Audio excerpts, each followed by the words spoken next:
So, magandang gabi po sa inyo. Since hindi po tayo nakapag-meet last Tuesday, gawa po ng suspension, video tutorial na lang po yung gagawin natin. Okay, so ang topic po natin is CRUD operation. Itong CRUD operation po, halos lahat po ng system is dito po siya umiikot. Itong CRUD po is abbreviation lang po yan. So, ibig sabihin po, C for create, R for read, U for update, and D for delete.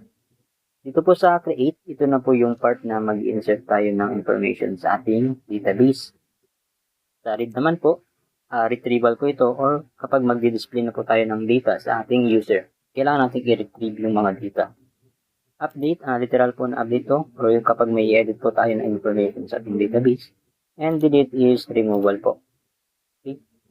So proceed na po tayo sa paggawa ng database. Para makagawa po tayo ng database, open nyo po yung SUMP.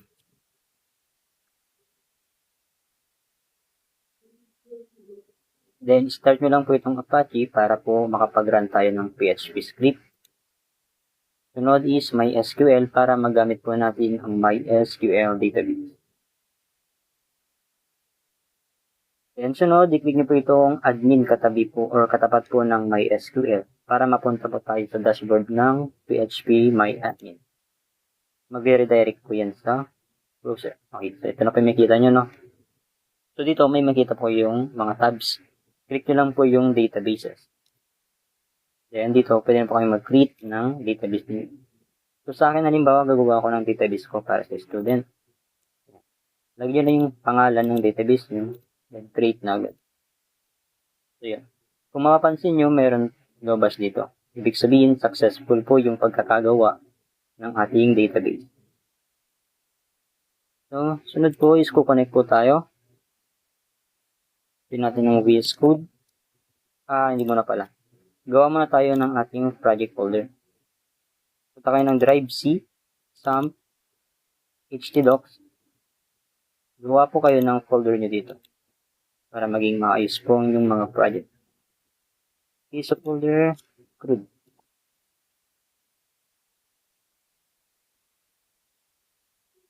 After nyan is pwede na po kayong pumunta ng VS Code.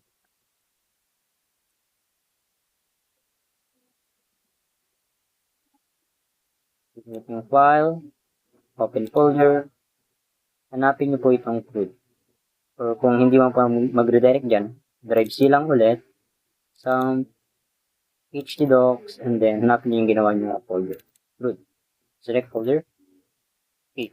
So makikita nyo dito yung file folder. File name po ng folder nyo. Right click nyo lang po dyan, new file.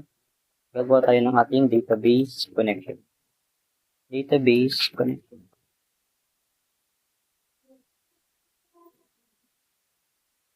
Enter. So mag-open tayo ng PHP tag.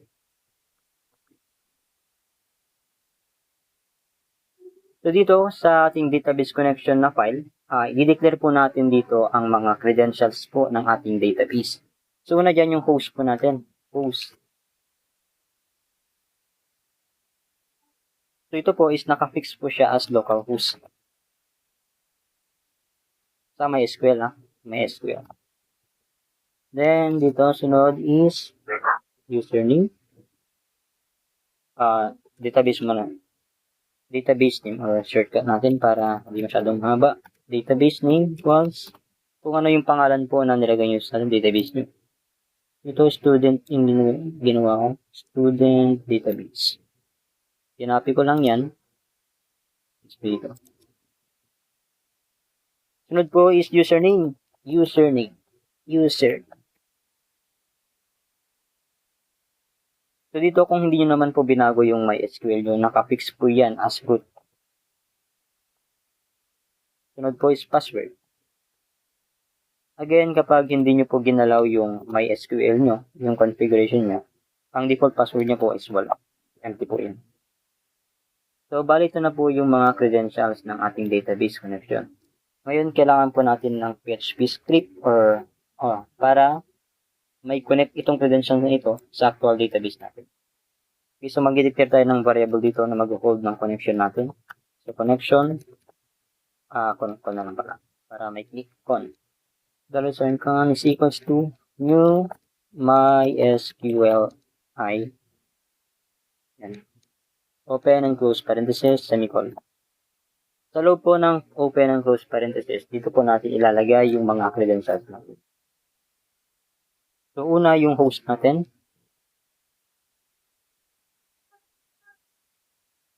Username.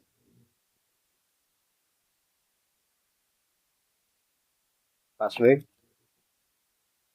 At yung ating database. So, yan.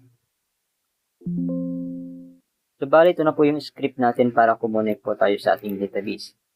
Ang kailangan na lang natin gawin is i-check kung talagang meron bang connection. So, dito, instead na i-check natin kung merong connection, i-check na lang natin kung wala bang connection. Kasi kung walang connection is, hihinto natin yung script. If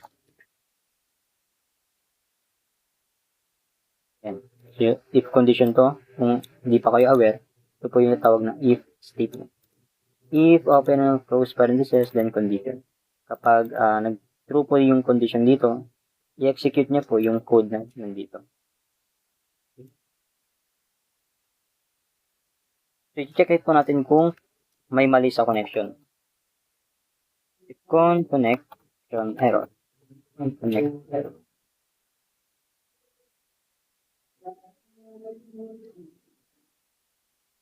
Papatayin natin yung ating buong system.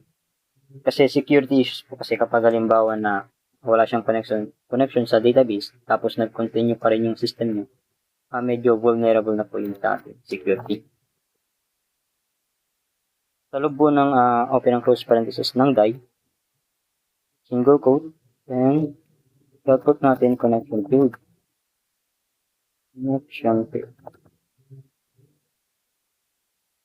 I-concatenate natin kung ano man po yung error sa connection. Ano ba yung dahilan? Bakit nag-error yung connection?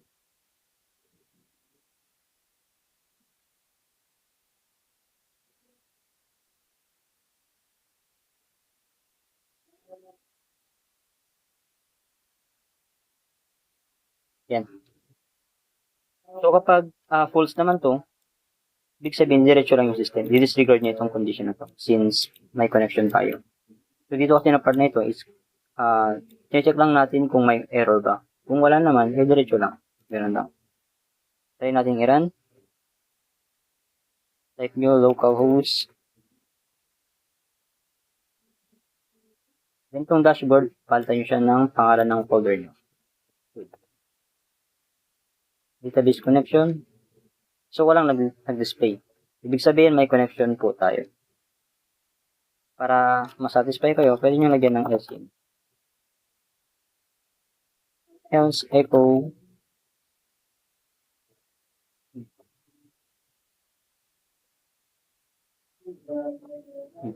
So, kung reload natin yun, dapat may magpakita ang connected.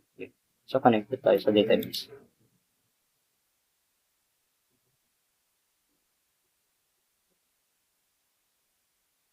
Tingin ko lang ito para maayos.